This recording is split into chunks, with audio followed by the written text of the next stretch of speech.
And I mean, look, do you reckon they can do it? I think it's going to be difficult for them, actually. That qualifying session showed that Yuri Tobin and Darren McCormack, who have been two of the most successful drivers here this week, are in front of them, and they are not going to go down easily. What about you, Steve? You're good friends with James Baldwin. He's got the experience of racing around here. What do you think?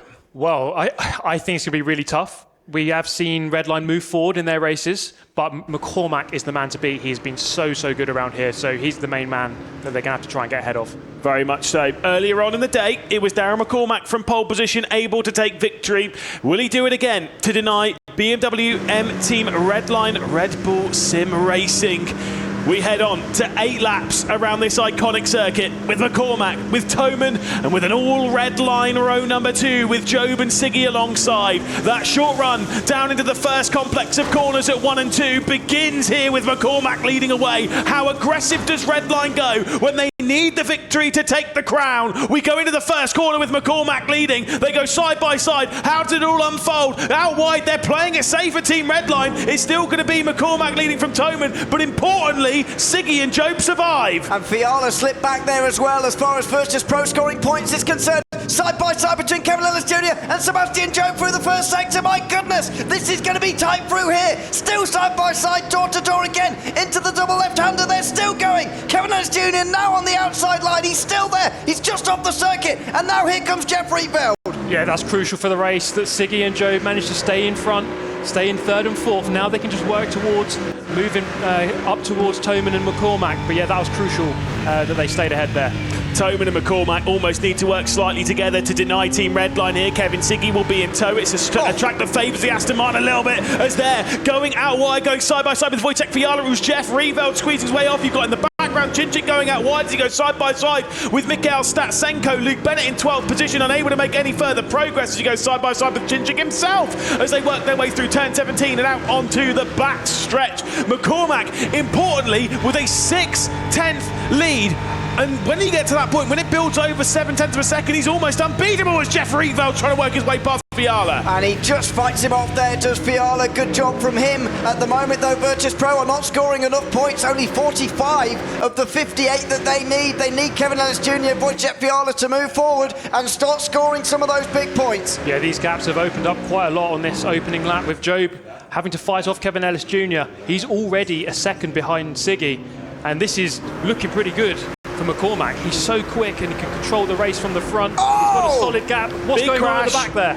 Bennett's gone round. There's been contact in the background. We'll go to a replay to see this fantastic fight between Kevin Ellis Jr. as they were working their way through. Jeff Rietveld as well. I mean, look, this is fantastic. Sorry, Sebastian Job, wasn't it? Fantastic side by side going through this section, all putting it on the line. Job on top and all of that, but there's been drama and Rieveld's dropped to 12th. I said it was Bennett. Bennett's come through to 7th spot. The important bit though, he's waiting for Redline. It now no longer matters how many points they score. It's about taking points off of Virtus.pro to deny them from getting into finalist mode, and it's about them winning this race.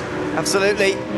It is not looking so good for Virtus.pro anymore. It was after lap 1 actually, but Wojtek Fiala was involved in that incident down at the final corner. You can see Luke Bennett and Erhan Yoski were able to pick themselves out of it, but not many of the others were, unless there are some serious penalty points for Redline. It doesn't look like they're going to be pegged back quite enough here to keep them in check, and even on points they might be able to win this Redline. Yeah, I'm just watching Sebastian Job. He's just dropping off now. He's 2.5 seconds off the race lead. He really needs to get onto the back of Siggy, but he's got more of the attention of Kevin Ellis Jr. on him. So he's going to have to maybe defend, think about keeping his position rather than looking forward. So he needs to really kind of put in a couple of good laps to get away from Kevin Ellis Jr. At the moment, Virtus.pro are 18 points shy of going into finalist mode in the final race. And what that would mean, with Redline in finalist mode and 324 points to their name, we would still do the final race. However, it almost wouldn't matter because Redline would still be crown champion. It would be mathematically impossible for them to lose, unless they get into some seriously dangerous stuff on the circuit. Yeah, exactly, and they absolutely wouldn't, given the situation they're in.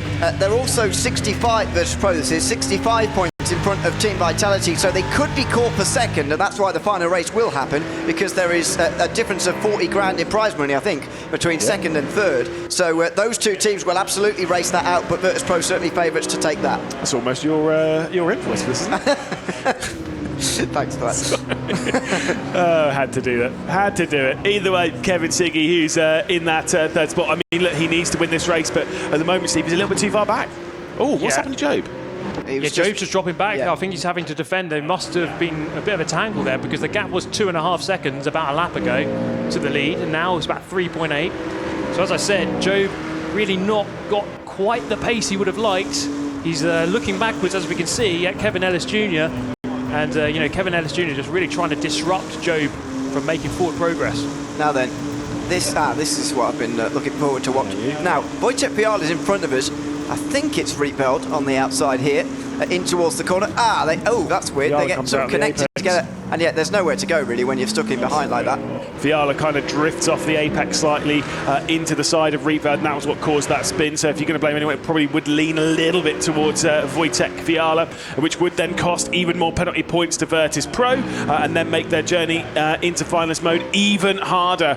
Well, we work our way out onto the backstretch, and it looks like Redline will not be doing it, at least in this race, courtesy of victory, but it might not even be required courtesy of where their position is, because the important margin, Darren McCormack leads by nearly a second now. Yeah, I think the important thing here is, you know, Virtus.pro are about 20 or a little under that away from finalist mode. They need to find 20 points somehow in this race just to get to finalist mode. So I think the main job of Redline is just to deny them of that. It's not looking good for them. Fiala is 7 seconds off of 7th, and then Statsenko is kind of, you know, he's in 11th. He's not going to be able to gain too many points from there. So I think the main thing is Kevin Ellis Jr. possibly gaining a few positions, but this is not looking likely for Virtus.pro. Well, here comes Kevin Ellis Jr. side by side with Sebastian Job. We saw this earlier on in the race through the S's section. It was a fantastic fight. We're going to see it again here at T1 and 2. Up and onto the curb goes the 22 of Sebastian Job, who was the driver that took victory at Monza on the way to the Esports World Cup for Team Redline back in 2024. He's not going to be the driver in this race to do the damage. Kevin Siggy, the drivers' champion of 2024, looks like he's the one that needs to do the work, but looks like the work might be slipping through his fingers. Yeah, Virtus.pro only putting Vitality further behind them, by the way. Given some maths I've just been passed, they wouldn't be able to get past Vitality, wouldn't be able to get past VP as things stand. So we will keep an eye on that and check on that, but looks like all 3 positions would be secure as it stands. As we say though, needing more and more points to get into finalist mode here to Virtus.pro. So not only does Kevin Ellis Jr. need to make those kind of moves on Sebastian Job and those extra 3 points that have come with it, but also Statsenko and Fiala need to move through the field as well. But Darren McCormack's doing all he can again for the 4th time here today. Yeah, I think Job's done enough. I know he just got overtaken, but he's kind of increased that gap to Siggy and then got overtaken. So, I mean, we've got half the race left, but Kevin Ellis Jr. has 2.5 seconds to try and catch up, which is a lot. At this level, that's basically 10 years. It's going to be really difficult to try and catch that up. So I'm not seeing many positives here for Virtus.pro in their hunt for this 250 points. Yeah, they're sat on 235 at the moment. They would be 15 shy of that finalist mode. And that's the thing, is like the reason why we hammer this home. If they get into finalist mode, despite being nearly 100 points behind Redline, if they get into finalist mode, if they are able to score some more points here, as a little bit of a look in the background from Sebastian Job, if that is the case, then that final race, if they win that, then they can steal it away from Team Redline. There is still drama as we have half of the race left to go here, side by side, between Sebastian Job and Kevin Ellis Jr. once again into T1. Yeah, Job is just trying to make a nuisance of himself now, trying to hold back Kevin Ellis Jr. as much as possible to try and keep Virtus.pro as far away as possible in towards turn number 4, and it looks like Kevin Ellis Jr. is going to hold on, but they've done this before and managed it side by side. This time Kevin Ellis Jr. comes out on top. Yeah, it's one of those things throughout the course of this final today. Redline have just done enough. It's not always been spectacular. They haven't always won all the races. Yes, they won race 5 and race 6. But sometimes it's just about finishing 2nd or 3rd or 5th and 6th. Just being nice and consistent. And I think Job's just doing enough. He's not having to do more than, he doesn't have to win the race, doesn't have to necessarily even beat Kevin Ellis Jr. I'm sure the calculations are coming in, they're being informed that they don't need to take too much risk. They can go through to race 8 at Spa, and then hopefully it'll be a parade for them. Well, it would be a victory lap, like the final stage of the Tour de France when they go towards the Champs-Élysées. I know you and O'Leary's well into that kind of thing. To be fair, that final stage is boring as, apart from the final sprint. But at the moment, it does look as though we'll be heading to that final race because of Redline unable to take victory here. However, because of the rules, that does, the championship technically isn't done. We would need that because the qualifiers effectively for the champion, the rules state that it's not over. Exactly. And there's the difference at the moment between the tournament ending in this race or indeed in the next one. Kevin Siggy 2 seconds behind Darren McCormack at the front end of the field. And we should say another word for Darren McCormack really with 3 laps to go in this race, because he's been extraordinary this afternoon. We were talking in one of those breaks there, the incident at Daytona really did derail him a little bit, and I think he's not really been able to recover from that. Did get second again a race later, but has only come back to win now, or is looking like anyway he's going to go on to come back and win now. And had that incident not happened, of course, full of what ifs as always, but had that incident not happened, who knows what this afternoon could have brought for them. Yeah, McCormack's day has been very interesting. Obviously many wins, but also lots of 0-point scores. And it's those zeros which are crucial, Around Daytona, he was in the lead, he was controlling the race, makes a very uncharacteristic mistake into turn 1, goes down to 4th, and then at that moment he was on the back foot, going backwards, and then from there, he gets taken out at the bus stop. So you just wonder, if that could have gone differently, they could have very well been in finalist mode after this race. However, going back into the history books of R1, remembering, of course, when we commentated at Munich, when we saw Darren McCormack start on finals day with 2 back-to-back victories, and then he really fell off after that. And it took him until the end of the event to really kind of bounce back with that victory at the Hockenheim Ring in race number 7 on that day.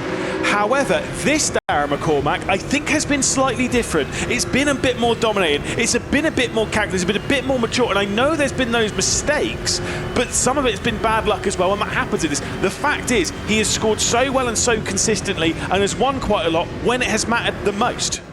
Yeah, absolutely. And I think it wouldn't be too grandiose to say that he's been the best driver this season, I think, in 2025. At least in my opinion, coming into this season or this this finale, if you like, has been Charlie Collins and him battling away for race victories anyway, and points scored as well. I know Darren McCormack spent a couple of weeks in lower groups during the dynamic group phase, but even when they've been racing together, McCormack has been up there with the likes of Collins, and to be able to prove that he's been able to do it at home online, he's now proving that he can do it at a LAN event as well. I would say personally he's my driver of 2025 in R1. Yeah, he's been really impressive today, scoring 4 wins, 100 points there, and then a second place of 120 points from the man himself.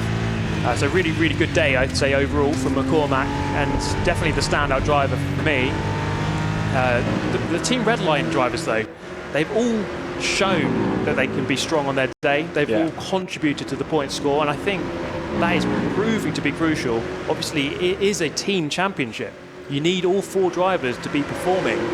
It's not about 1 guy or 2 or 3. You need all 4 to be contributing, and they have very much done that today. Bennett's been fantastic. Siggy also with that victory earlier on, taking his first victory here in the Esports World Cup of 2025 when the team needed it. That said, I'm going to say it now. I think we need to go back to school times, and I think we need to be looking at how basically most of my little football matches when I was in school go.